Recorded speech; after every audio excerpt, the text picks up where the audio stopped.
بسم اللہ الرحمن الرحیم۔ عمر رضی اللہ تعالی عنہ ایک موٹے ریشمی کپڑے کا جبہ لے کر رسول اللہ صلی اللہ علیہ وآلہ وسلم کی خدمت میں حاضر ہوئے، جو بازار میں بک رہا تھا۔ کہنے لگے، یا رسول اللہ صلی اللہ علیہ وآلہ وسلم، آپ اسے خرید لیجئے اور عید اور وفود کی پذیرائی کے لیے اسے پہن کر زینت فرمایا کیجئے۔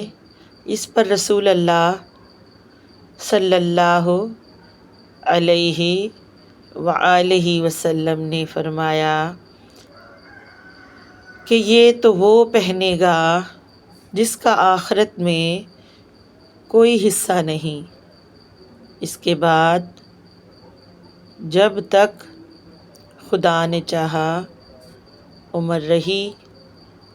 پھر ایک دن رسول اللہ صلی اللہ علیہ وآلہ وسلم نے خود ان کے پاس ایک ریشمی جبہ تحفہ میں بھیجا۔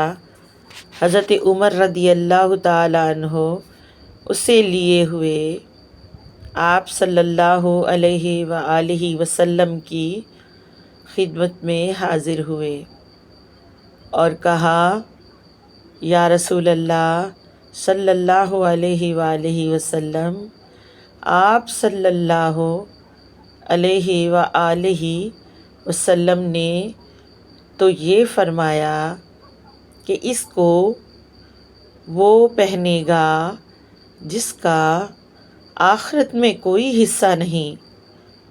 پھر آپ صلی اللہ علیہ وآلہ وسلم نے یہ میرے پاس کیوں بھیجا؟